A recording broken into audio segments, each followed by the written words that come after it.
ние виждаме и вече най-после опит от страна на една част от македонския политически елит в лицето на Зоран Заев, която се опитва да подобри отношенията с България, тъй като ние сме близки, ние нямаме просто обща история, ние имаме еднаква история с нашите братя в Македония.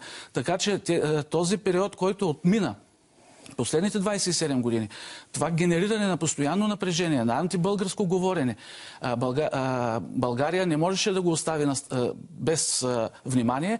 Българският премиер и македонският премиер се поклониха на паметника на Самуил, цар на България.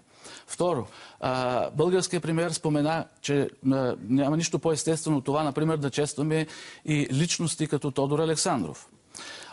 Третия знак беше... Дори ако щете и като Вапцаров. Точно така. И честването на Илинден. Илинденското въстание наистина може да бъде първия, като първата дата, като най-знакова, като истински показваща нашата, както казах, не просто обща, а една и съща история, поне до 1945-1944 година.